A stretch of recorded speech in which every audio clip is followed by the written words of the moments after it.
Fala galera, sejam bem-vindos a mais uma aula do curso de Spring Framework 5 com o Nathaniel Paiva.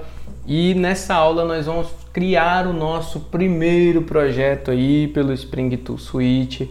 Nós vamos criar uma entidade, você vai entender como é que funciona uma entidade aí no Spring.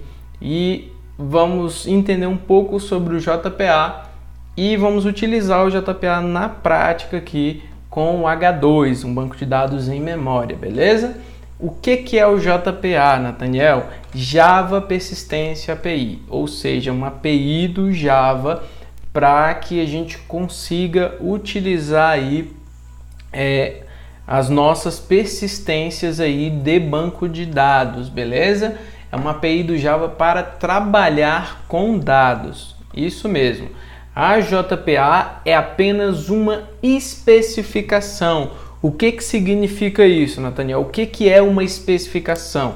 Uma especificação são regras que são deixadas para que quem vai implementar essas regras siga exatamente aquilo que foi deixado como regra. Ou seja, a implementação, o que é essa implementação? São esses frameworks, Hibernate, Eclipse Link, OpenJPA, todos eles são implementações da própria JPA, que é da Java Persistência API. Então, todos eles utilizam essa implementação. Então, vamos deixar de falar e vamos colocar a mão na massa. Aqui, se você for olhar o Spring Initialize, a gente vai utilizar da mesma forma com que o Spring Initialize nós aprendemos na aula passada. E agora basta a gente criar o nosso projeto aqui no Spring Tool Suite. A gente vem aqui em New, Spring Start Project, aí ele vai dizer o nome do projeto, eu vou colocar o nome do projeto como Projeto 1. Aqui a gente escolhe se vai ser Maven ou Gradle, a gente coloca aqui o Maven. A gente escolhe se vai ser Java ou WR, qual linguagem de programação, se é Kotlin, Groovy ou Java. E a versão do Java, né? Aqui vai ser o nome do grupo, o artefact, e eu vou colocar aqui uma descrição do nosso projeto e o pacote que vai ser organizado o nosso projeto. Dou Next aqui e nós temos as opções de colocar as versões do Spring Boot aqui. Nós vamos colocar exatamente a versão 2, que é a versão que tem o Spring Framework 5, e nós vamos iniciar aqui com Web, SQL, nós vamos colocar JPA, que a gente vai precisar da JPA, e o H2 para eu mostrar para vocês o que está refletindo essa nossa entidade no banco de dados, beleza? Basta a gente criar esses dois, a gente já consegue utilizar aí o nosso projeto com o Spring Tool Suite. A gente vai criar aqui o nosso projeto, ele já criou, tá vendo aqui? Criou de uma forma bem simples. Se a gente for olhar o .xml dele, aí ele vai mostrar aqui que tem exatamente aquilo que a gente criou, as nossas configurações do H2 e etc. Então, o que a gente pode fazer agora? A gente tem aqui o nosso projeto, essa é a nossa primeira classe do Spring Boot, que é o Spring Boot Application. Ela é a nossa classe principal, ou seja, essa é a classe que vai ficar na raiz do nosso pacote. Qualquer outra classe que a gente criar, a gente pode colocar em outros pacotes, mas essa tem que ficar exatamente na raiz do nosso pacote. A gente vem aqui, vai criar um outro pacote chamado Entity, para colocarmos as nossas entidades do banco de dados, que vão refletir os dados do banco de dados. O Hibernate, que é uma implementação da JPA, você consegue mapear uma classe em Java e ele transformar isso em dado relacional. Isso é o que nós chamamos aí de modelo de ORM, um modelo de entidade aí, um modelo de relacionamento e objeto aí criado pelas implementações da JPA, beleza? Então, o que a gente vai criar aqui? Nada mais, nada menos que uma classe em Java chamada User. A gente pode colocar aqui o nome da classe chamada User. E nessa classe, a gente vai chamar aqui um cara chamado entity, entity. Ele vai autocompletar aí.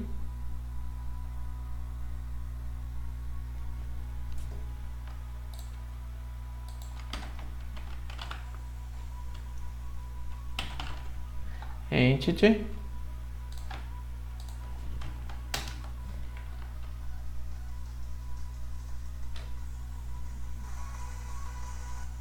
Tem um probleminha aqui no meu Eclipse. E a gente vai utilizar exatamente o JavaX persistência. Ao invés de só entity, como a gente vai utilizar JPA, vamos colocar aqui o asterisco, que ele vai implementar tudo que a gente precisa da JavaX persistência, ou seja, da nossa JPA aí, da especificação do nosso JPA. Então, o que a gente vai primeiro, o que nós temos que criar? Um identificador, um ID, uma chave primária para o nosso banco de dados. Como é que a gente cria isso? Com essa annotation chamada ID. A gente pode colocar aqui, por exemplo, um generated value. A gente coloca aqui o strategy igual a generation type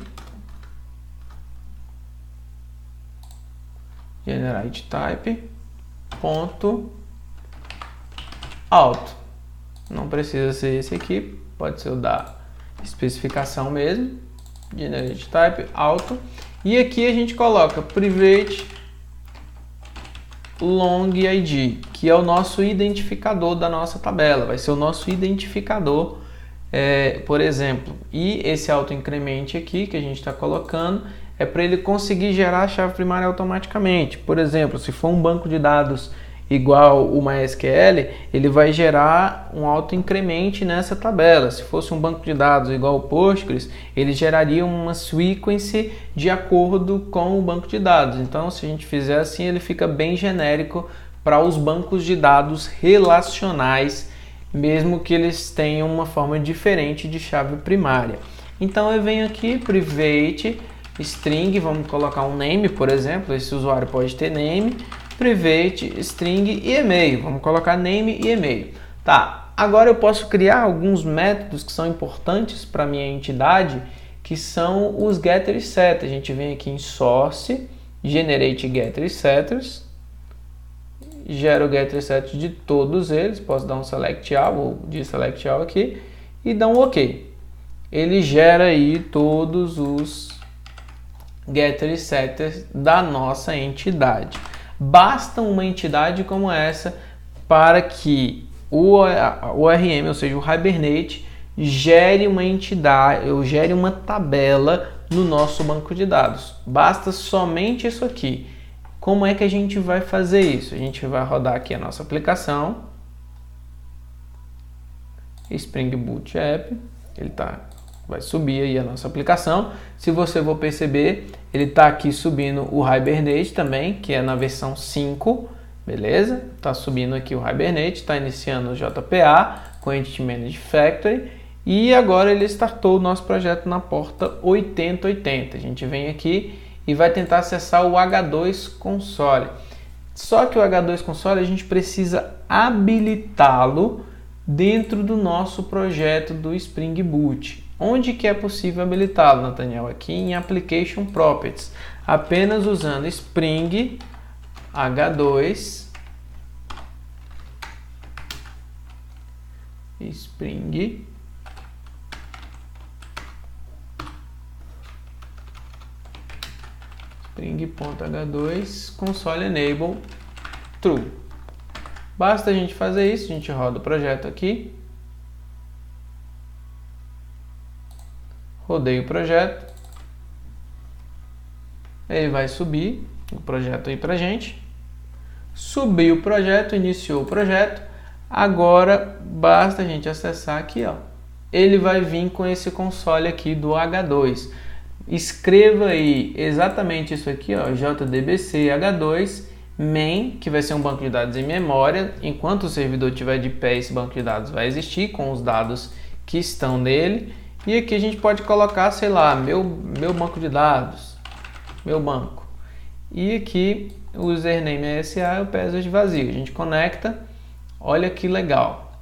Ou a gente pode colocar, por exemplo, aqui, ó, como eu coloquei meu banco, ele não vai entender qual é a tabela que ele precisaria gerar aí na nossa aplicação. Então, o que eu tenho que fazer? Vamos voltar aqui no console. A gente vem aqui e coloca um banco de dados chamado TestDB, que é esse aqui, TestDB. Que assim que a gente colocar o banco de dados TestDB, ó, ele vai gerar a tabela usuário aqui com os campos que nós criamos, o ID, o e-mail e o name, tá vendo? Ele criou aqui a tabela e a gente consegue consultar essa tabela aqui ou editar. Eu quero adicionar aqui um ID 1, o e-mail Nathaniel, vou colocar aqui Nathaniel e o meu nome e adiciono esse registro. Eu quero adicionar um outro registro, 2, um e-mail aqui qualquer e um nome aqui qualquer. Adicionei aqui. Então aqui a gente já consegue fazer as nossas consultas aí no banco de dados H2.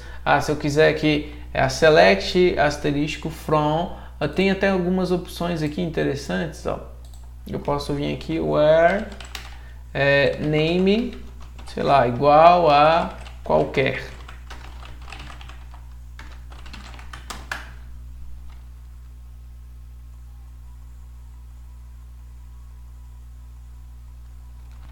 Isso aqui ele não está deixando eu usar, name igual a qualquer. Vamos verificar. Quando a gente entra aqui no H2, ele já tem uma opçãozinha aqui de qual queries a gente consegue fazer aqui, ó. A gente consegue fazer esse tipo de query, a gente não consegue fazer as queries de tipo de consulta. O que a gente consegue fazer são update, create e drop, né? Então a gente vem aqui, ó. A única consulta que a gente consegue fazer é a select asterisco from mesmo. Mas já dá pra gente saber aí que a gente consegue utilizar aí o nosso banco de dados, independente dele ser MySQL, independente dele ser Postgres, independente dele ser Oracle, você consegue mapear a sua entidade de uma forma genérica, isso mesmo, você consegue mapear. Aí se eu quisesse criar aqui uma outra entidade, então vamos criar aqui uma entidade, por exemplo, vamos criar aqui uma classe e vamos criar uma entidade chamada Rule de perfis. Vou criar aqui uma entidade chamada Rule de perfis. A gente pode fazer exatamente o que está aqui, ó, chamar o Java persistente, chamar o import do Java persistência. E aqui colocar o entity. Criarmos o ID também. Eu quero criar exatamente esse ID aqui. Então a gente pode fazer a mesma coisa. E nós podemos também criar aqui private string name. E criar os getter e setter dessa entidade. Vamos criar aqui getter e setter dessa entidade, select all. Ele cria aqui os getter e setter. E agora, se a gente desligar e ligar de novo, vamos verificar. Run as. Vou rodar de novo. Rodei o Spring Boot de novo. Se a gente for verificar aqui no H2, ó, que legal. A gente vai ver que ele já criou aqui o Rule também com ID e com Name. E a gente consegue também fazer com esse mesmo projeto, mapear, por exemplo, que um usuário ele tem vários perfis. A gente pode vir aqui, ó, e criar uma lista. A gente vem aqui, private list rule, por exemplo, a gente cria uma lista de rules, uma lista de perfis, ou até mesmo um set, ao invés de uma lista, set. A gente cria um set aqui, rules, e diz que são os rules desse usuário em específico, que a gente está pedindo para importar os sets, né? Import set do Java Util. importei o set. E agora, o que eu consigo fazer? Eu consigo dizer, por exemplo, que aqui é um many to, esperar ele carregar, ele está carregando.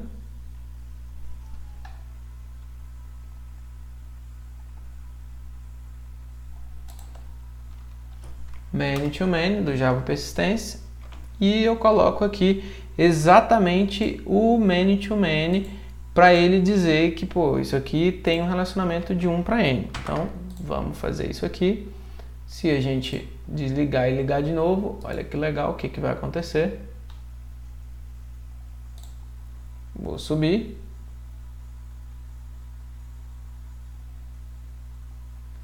Se você olhar aqui no console, ele vai criar algumas coisas diferentes. A gente vai lá no H2 de novo. Vamos logar novamente. E ele criou aqui uma terceira classe, que é uma classe que liga os perfis e os usuários. Então, você consegue fazer o mapeamento aí do seu banco de dados de uma forma muito simples. Você consegue testar aqui no H2 e lembrando que isso aqui vai funcionar para qualquer banco de dados. O JPA é exatamente para isso, para que você consiga utilizar ele desse jeito aqui e vai funcionar para qualquer banco de dados relacional. Não é a mesma coisa para o MongoDB. A gente vai utilizar o do MongoDB, mas nas próximas aulas. Isso aqui é para banco de dados relacional, como por exemplo o MySQL, o Postgres, o Oracle da vida. Você vai conseguir utilizá-los de uma forma muito simples utilizando a JPA, que é essa. E aqui no caso a gente está utilizando o Hibernate aí dessa JPA, que é a Java Persistência API, beleza? Então é isso aí, eu espero que você tenha gostado dessa aula, eu espero que você tenha gostado aí do JPA, você consegue utilizar isso em vários bancos de dados, depois eu vou mostrar alguns exemplos interessantes nas próximas aulas, então eu espero que você tenha gostado. Se você tiver gostado, coloca aí 5 estrelas que você vai me ajudar demais. Se você não tiver gostado, me envia o feedback que eu vou fazer o possível para esse curso ser o melhor curso da sua vida. Muito obrigado, galera, um abraço e até a próxima aula.